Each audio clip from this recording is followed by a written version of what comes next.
నమస్తే మిత్రులారా.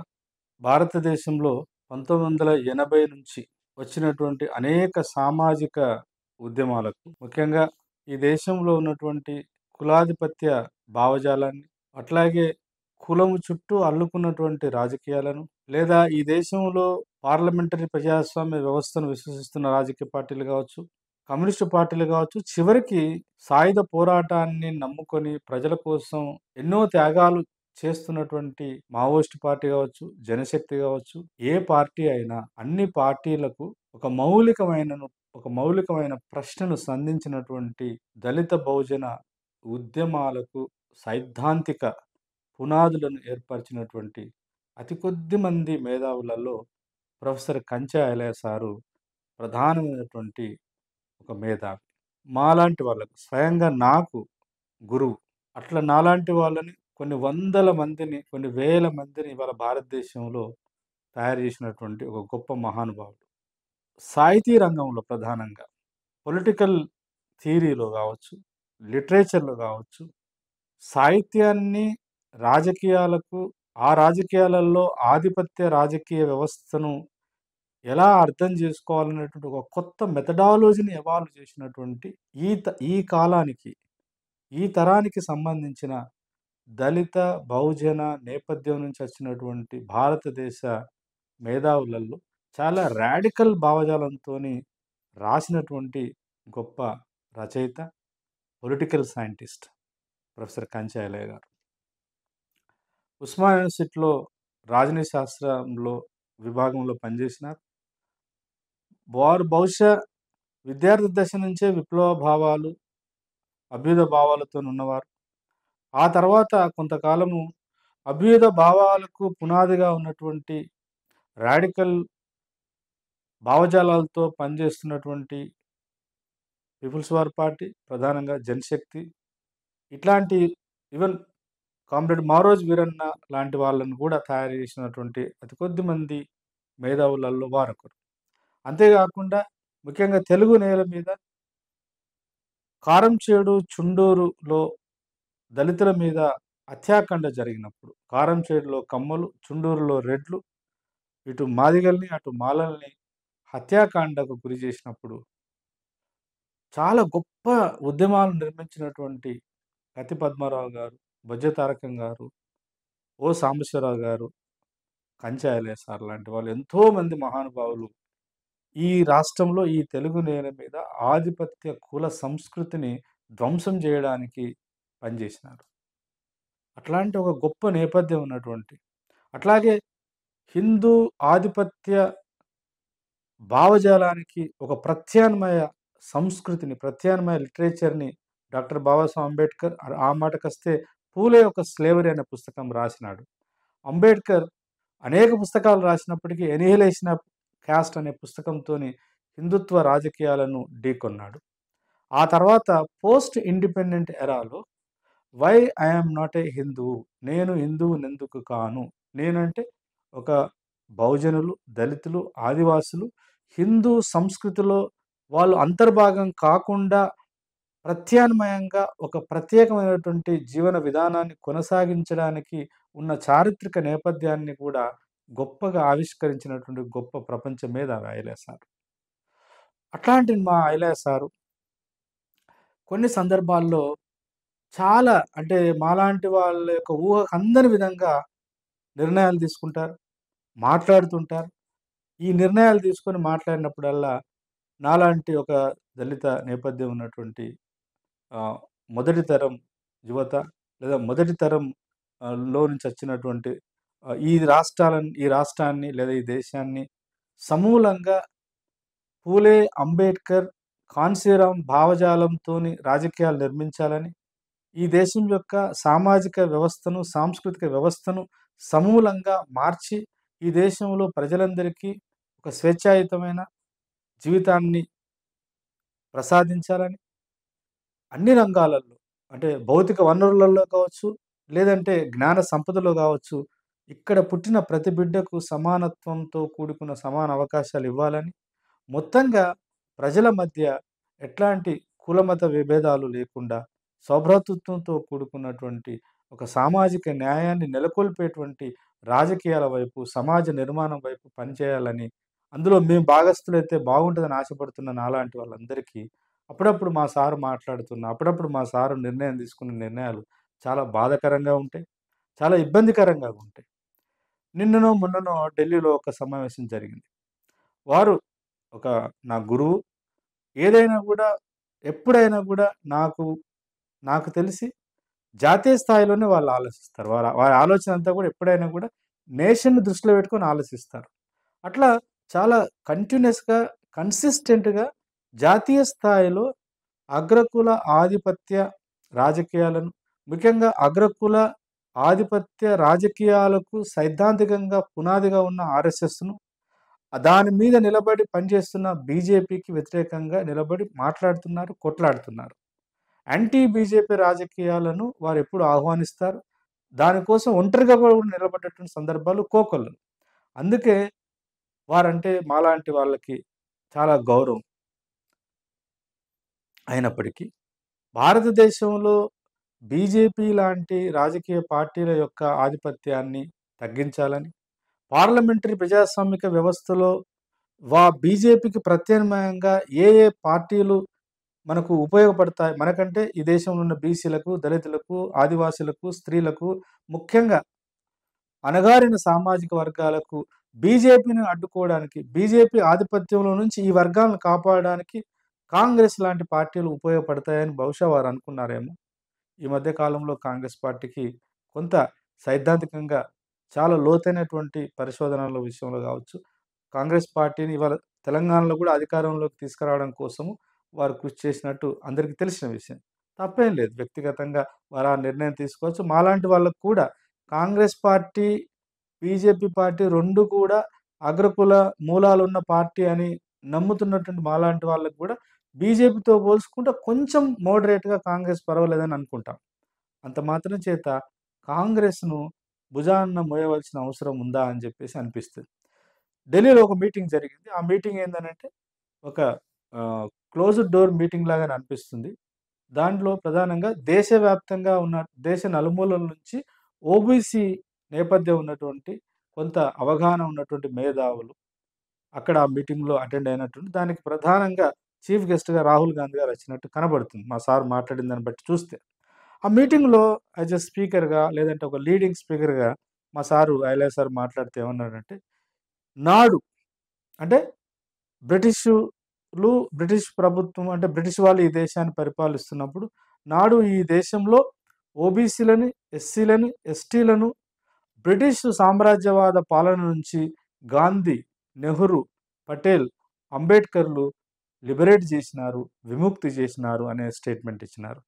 అట్లాగే దేశానికి 1940లో స్వాతంత్రం వచ్చిన తర్వాత ఈ భారతదేశం యొక్క ఔన్నత్యాన్ని కాపాడడం కోసం కావచ్చు, ఈ ఉన్నటువంటి ఔన్నత్యాన్ని ప్రపంచానికి పరిచయం చేయడం కోసము జాతీయ, అంతర్జాతీయ స్థాయిలో గుర్తింపు ఉన్నటువంటి లేదా ఒక స్టేచర్ ఉన్నటువంటి రాజకీయ నాయకుడు నెహ్రూ.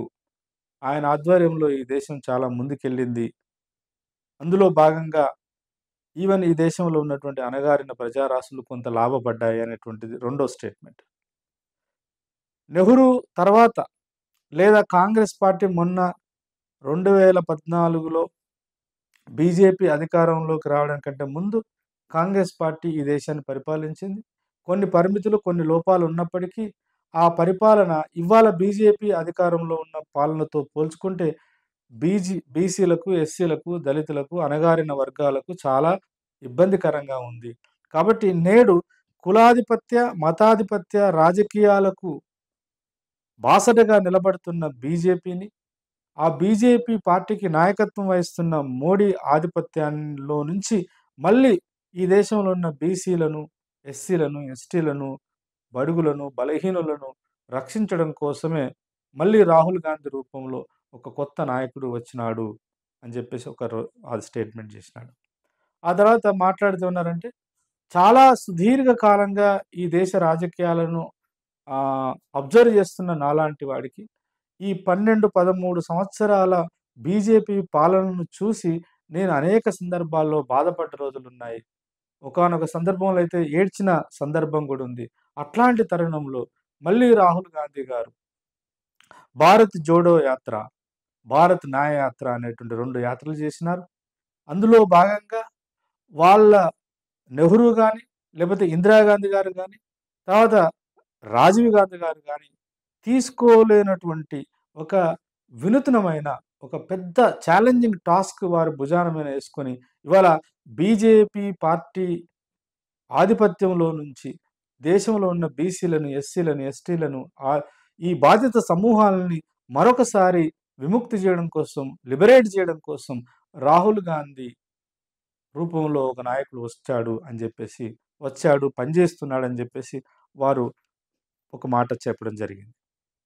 దానికి ఆధారాలు కూడా ఐలాస్ సార్ చాలా చెప్పారు. ఏంటంటే బీసీ, ఎస్సీ, ఎస్టీ ప్రజలకు సంబంధించినటువంటి మౌలికమైనటువంటి రాజకీయ నిర్ణయాలను ఇవాళ రాజకీయాలలో చర్చ పెడుతున్నాడు రాహుల్ గాంధీ. ఎక్కడెక్కడైతే కాంగ్రెస్ పార్టీ సొంతగా అధికారంలో ఉందో అక్కడ కులగణన చేయిస్తున్నాడు రాహుల్ గాంధీ. యెస్, తప్పకుండా. ఆ విషయంలో మా సార్‌తో నాకేం విభేదం లేదు. కులగణన చేయిస్తున్నారు. అట్లాగే ఎస్సీ, ఎస్టీలకు రాజ్యాంగబద్ధంగా 1950లోనే రిజర్వేషన్‌లు ఆనాడు అంబేద్కర్ కల్పించినారు. బట్ బీసీల విషయం వచ్చేసరికి ఈ 75 సంవత్సరాల కాలం గడుస్తున్నా కూడా బీసీలకు రిజర్వేషన్‌లు లేవు. తద్వారా విద్య, ఉద్యోగ, రాజకీయ రంగాలలో బీసీలు అణిచివేతకు గురైతున్నారు. కాబట్టి ఒక మౌలికమైన రాజకీయ పరివర్తన కోసము మళ్ళీ రాహుల్ గాంధీ ఒక వ్యాన్‌గార్డ్ లాగా ఆయన ముందుకొచ్చినాడు. వచ్చేసి ఇవాళ బీసీలకు రిజర్వేషన్‌లను కల్పించాలి అని చెప్పేసి మాట్లాడుతున్నాడు. న్యాయ వ్యవస్థలో మొత్తం అంటే శాసన నిర్మాణ శాఖ, కార్యనిర్వాహక శాఖ, అట్లాగే న్యాయ వ్యవస్థ మొత్తంగా సమాజంలోనే గతంలో పూలే, అంబేద్కర్ ఆశించినటువంటి సమానత్వం వైపు, సౌభ్రాతృత్వం వైపు, రాజకీయాలను ప్రజాస్వామీకరించడం వైపు రాహుల్ గాంధీ చాలా కట్టుబడి పనిచేస్తున్నాడు. అందుకనే నాకు ఆయన ఒక లిబరేటర్‌గా కనపడుతున్నాడని చెప్పేసి మా సారు మాట్లాడడం జరిగింది. ఇవన్నీ చూస్తుంటే మా సారు మాట్లాడుతుంటే మా సారుకు ఏమైంది అని అనిపించింది నాకు. ఎందుకంటే మా సారు గతంలో చిరంజీవి గారు ప్రజారాజ్యం పార్టీ పెట్టినప్పుడు కూడా పాపం మా సారు బాగా ఆశ పెట్టుకున్నాడు. కానీ చిరంజీవి గారు ఏం చేశారో మనందరికి తెలుసు. అంతెందుకు ఒక అపరిపక్వతతో కూడుకున్నటువంటి ఒక చంచల స్వభావంతో కూడుకున్న పవన్ కళ్యాణ్ కూడా ఒక పార్టీ పెట్టిండు, జనసేన అని చెప్పేసి. ఆయన జనసేన పార్టీ పెట్టినప్పుడు ఉస్మానియా యూనివర్సిటీకి పవన్ కళ్యాణ్‌ని తీసుకురావాలని చెప్పేసి కొంత ప్రయత్నం చేసినారు మా మిత్రులప్పుడు. అప్పుడు ఒక పెద్ద మీటింగ్ కూడా కండక్ట్ చేసినారు ఉస్మానియాలో. అప్పుడు మా సారు మాకు దైవంతో సమానం. మా సారు మాట్లాడితే మేము మాట్లాడినట్టే. మా సారు ఏది చెప్పినా మా జీవితంలో మా జీవితాన్ని ఆవిష్కరిస్తాడు కాబట్టి ఆయనంటే మాకంత గౌరవం. అప్పుడు మా సారు మాట్లాడుతూ చిరంజీవి ఒక ప్రయత్నం చేసినాడు, దేవేంద్ర గౌడ్ ఒక ప్రయత్నం చేసినాడు. ఇప్పుడు వాళ్ళకంటే చాలా భిన్నంగా, చాలా రెవల్యూషనరీగా ఒక చెగువీరా ప్రతిబింబంగా ఉన్నాడు పవన్ కళ్యాణ్. విప్లవ రాజకీయాలకు ప్రతినిధిగా ఉన్నాడు పవన్ కళ్యాణ్. జనసేన పార్టీ పెడుతున్నాడు. ఈ జనసేనతోని మొత్తం ఆంధ్రప్రదేశ్‌లో, తెలంగాణలో ఒక మార్పు రాబోతుందని చేంజ్ అని చెప్పేసి మాట్లాడిన రోజులు కూడా ఉన్నాయి. పవన్ కళ్యాణ్ ద్వారా మా సారు ఒక మార్పును ఆశించినాడు. చిరంజీవిలో నుంచి ఒక మార్పును ఆశించినాడు. తప్పేం లేదు. మా సార్‌కి ఏంటంటే ఆధిపత్య సామాజిక వర్గాలు కాకుండా అంటే బ్రాహ్మణ, బనియా మరియు తెలంగాణలో అయితే, ఆంధ్రప్రదేశ్‌లో అయితే వెల్మ, కమ్మ, రెడ్ల ఆధిపత్యంలో నుంచి బీసీ, ఎస్సీ, ఎస్టీ ప్రజలను ఎక్కడ అవకాశం వచ్చినా వీళ్ళకు ఒక ప్లాట్‌ఫార్మ్‌ను క్రియేట్ చేయాలని తపిస్తాడు సిన్సియర్‌గా. అందుకని బహుశా పవన్ కళ్యాణ్ గాని, చిరంజీవి గాని, దేవేంద్ర గౌడ్ గారు వీళ్ళంతా ఓబీసీ కిందకి వస్తారు కాబట్టి వాళ్ళ ద్వారా మార్పు వస్తుందని ఆశించినాడు. నిజాయితీగా ఆశించుంటాడు. కాకపోతే ఆయన ఊహించిన విధంగా వాళ్ళు లేరు. అది ఫెయిల్యూర్ స్టోరీ. ఇవాళ పవన్ కళ్యాణ్ వ్యవస్థ మనం చూస్తున్నాం కదా! ఆయన ఎక్కడ ప్రారంభమై ఎక్కడి దాకా ఎళ్తున్నాడు. అది ఎప్పుడన్నా వేరే వీడియోలో చేస్తాను. పవన్ కళ్యాణ్ గురించి స్పష్టంగా కొంతకాలం మాట్లాడవలసిన అవసరం ఉంది. తర్వాత మాట్లాడతాను. అప్పుడు చేంజ్ అన్నాడు మా సార్. ఇప్పుడు రాహుల్ గాంధీలో ఒక అంబేద్కర్‌ని చూసుకుంటున్నాడాయన. రాహుల్ గాంధీ గారిలో ఒక పూలే కనపడుతున్నాడు మా సార్‌కి. బహుశా ఇంకా బాగా ఏదన్నా మరి ఏం జరుగుతుందో మా సార్‌కి తెలీదు గానీ, రాహుల్ గాంధీలో తప్పున ఎక్కడన్నా పెరియార్‌ని కూడా చూస్తాడేమో భయమైతే నాకేస్తుంది. సార్ మీకు దండం పెట్టి చెప్తున్నా. మీ దగ్గర విద్య నేర్చుకున్నవాడిని. మీరు అక్షరాలిస్తే నేర్చుకొని ఈ 4 మాటలు మాట్లాడుతున్నా సార్ నేను. మీరే, మీరు పుస్తకాలిస్తే చదువుకున్నవాడిని నేను. నాలాగా కొన్ని ఇయాల తెలంగాణలో కొన్ని వందల మందున్నారు. ఆ మాటకొస్తే దేశవ్యాప్తంగా మిమ్మల్ని మీరు మిమ్మల్ని ఆరాధించిన వాళ్ళెవరున్నారు ఈ తరంలో? ఒక దళితుడో, ఒక ఆదివాసి నేపథ్యం ఉన్నవాడు. మేము ఏ స్థాయిలో ఉన్నా గూడా, మీరే మాకు భిక్ష పెట్టారని మేము మనసా, వాచా, కర్మణ అందరికి చెప్పుకుంటాం సార్.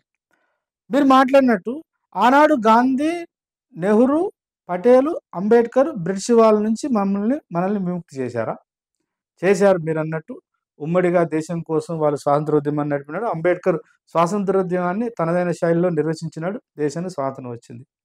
కానీ సార్, గాంధీ, అంబేద్కర్ కుల నిర్మూలన మీద అంబేద్కర్ ఒక పుస్తకం రాస్తే, గాంధీ హరిజన పత్రికలో, యంగ్ ఇండియాలో ఎన్ని రాతలు రాసినాడు సార్. గాంధీ దళితులకు చేసినటువంటి ద్రోహం అంతా ఇంత కాదు కదా సార్. పూనా ప్యాక్ట్ ఒప్పందాన్ని ఎలా అర్థం చేసుకోవాలి సార్ మనం?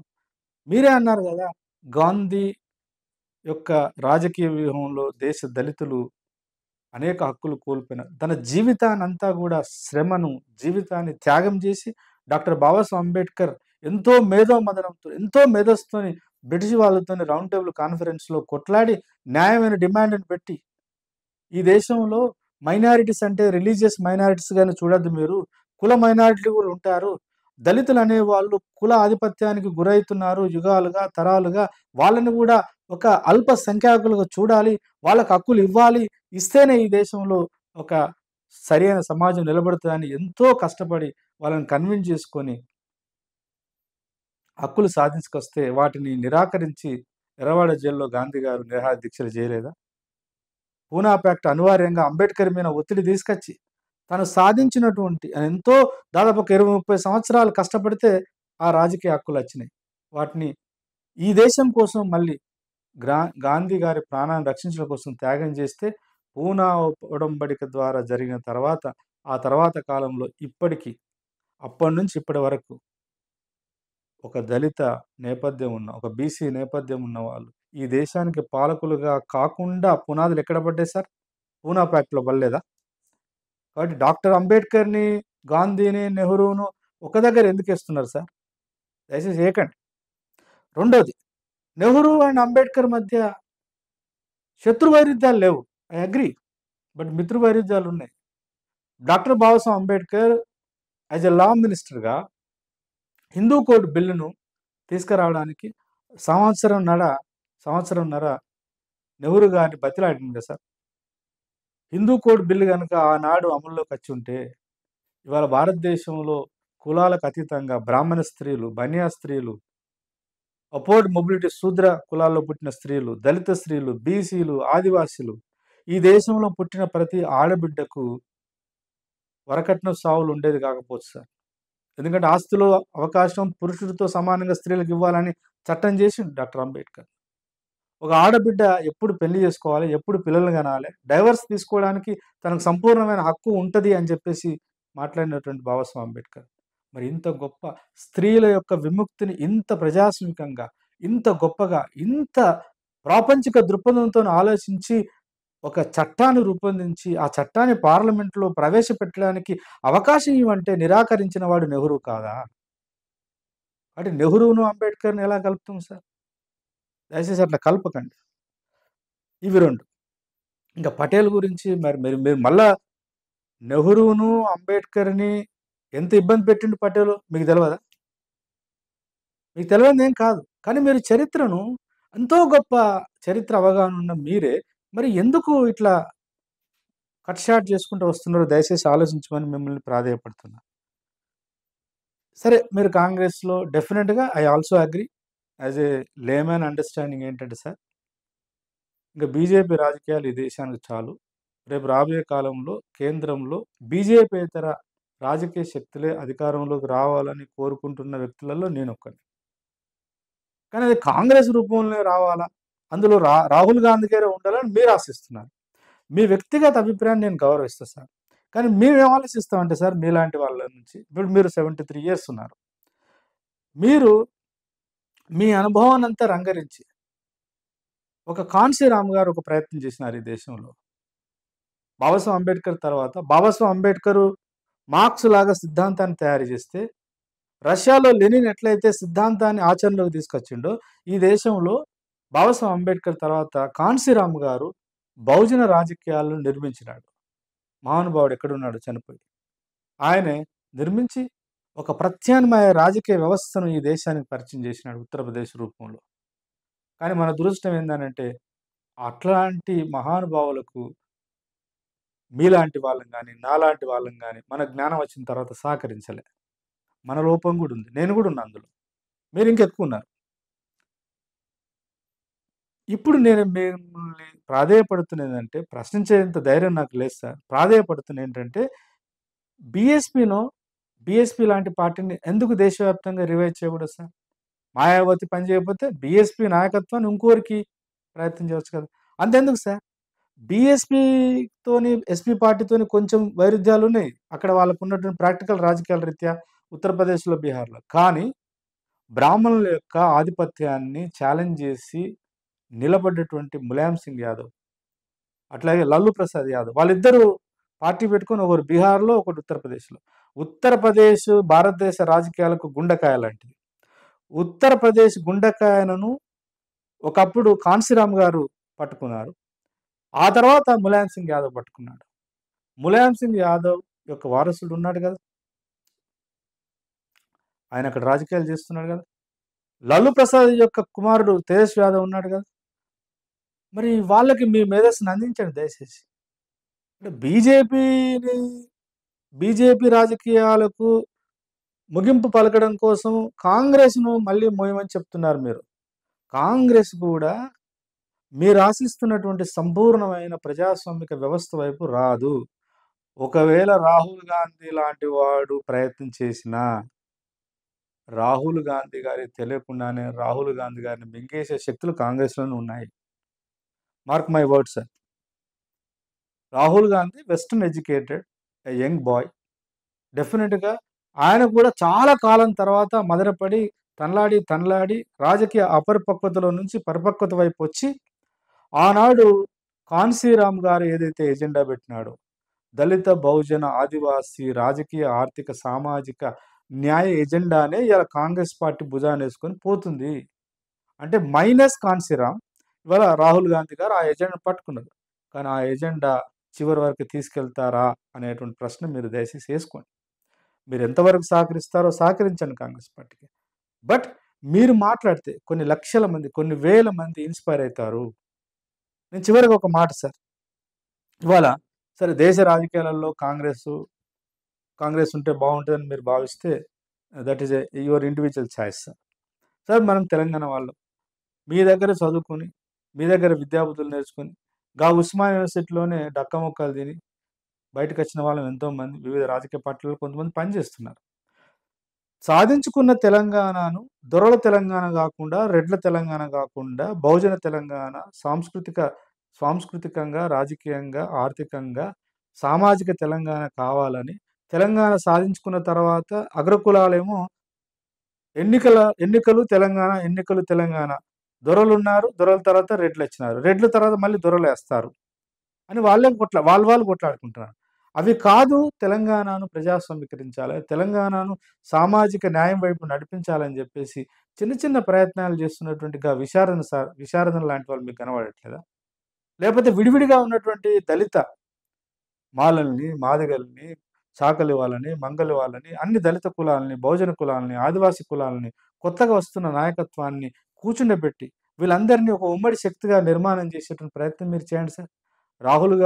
రాహుల్ గాంధీ గారి కోసం, కాంగ్రెస్ పార్టీ కోసం ఇంత నిబద్ధతను పనిచేస్తున్న మీ జ్ఞానం, మీ ఓపిక దళిత, బహుజన, ఆదివాసీ ప్రజలను ఒక దగ్గర కూర్చుండబెట్టడానికి, ఒక దగ్గర వాళ్ళని చేర్చడానికి, ఒక ప్రత్యామ్నాయ రాజకీయాలను నిర్మించడానికి ఓ ప్రయత్నం చేయవచ్చు కదా సార్. మీరనుకోవచ్చు, దళితుల దగ్గర డబ్బు లేదు, బహుజనుల దగ్గర డబ్బు లేదు, ఆదివాసుల దగ్గర డబ్బు లేదు. డబ్బు లేదు కాబట్టి మా పిల్లలు ఎక్కడో ఒక దగ్గర వాళ్ళు సరెండర్ అయిపోతారు, లొంగిపోతారు, కరప్ట్ అయిపోతారు. కాబట్టి నేను వాళ్ళతో నడిసి నాకున్నటువంటి ఈ జాతీయ, అంతర్జాతీయ గుర్తింపుని ఎందుకు కోల్పోవాలని మీరు అనుకుంటున్నారేమో. తప్పులు చేస్తారు సార్. తప్పులు చేస్తాం. తప్పులను సరిదిద్దండి దయచేసి. ఆ తప్పులను సరిదిద్ది కనీసం తెలంగాణలోనైనా అగ్రకుల ఆధిపత్య రాజకీయాలకు ఒక ఇదే చిట్ట చివరి అవకాశంగా నిర్ణయించి ఇక్కడ జరిగే పోరాటాలను ఒకవేళ పోరాటాలు లేవని మీరనుకుంటే కొత్త పోరాటం నిర్మించడం కోసం ఏం చేద్దాం ఆలోచించండి. రేవంత్ రెడ్డి గారిని మీకు రేవంత్ రెడ్డి గారిలో ఏం ప్రజాసమికత కనపడుతుంది? సార్ విత్ డ్యూ రెస్పెక్ట్ మీరు చాలా కాలం పనిచేసి ఒక రిపోర్ట్ తయారు చేసి మొన్న గవర్నమెంట్‌కి ఇచ్చారు గదా! నాకున్న నాకున్నటువంటి లిమిటెడ్ నాలెడ్జ్‌తో రేవంత్ రెడ్డి చచ్చిపోయినా గూడా ఆ రిపోర్ట్‌ని బయట పెట్టడు. మీరు సబ్మిట్ చేసిన report it will never become an a public document. పాలక వర్గాలకు ఉండేటువంటి స్పష్టత వాళ్ళకుంటది. రాహుల్ గాంధీ గారు కొంత ప్రజాస్వామికంగా వ్యవహరిస్తున్నారు. I appreciate. కానీ రేవంత్ రెడ్డి ఒకవేళ రేవంత్ రెడ్డి వ్యవహరించాలనుకున్నా, రేవంత్ రెడ్డి చుట్టూ ఉన్నటువంటి రెడ్డి కొఠారి అది బయటికి రానీయదు. దయచేసి ఇవన్నీ మీకు తెలవని కావు తెలుసు. కానీ మీరు మాట్లాడిన దాన్ని ఇన్న తర్వాత ఎందుకో నాకు బాధనిపించింది సార్. బాధనిపించే ఈ వీడియో చేస్తున్నా.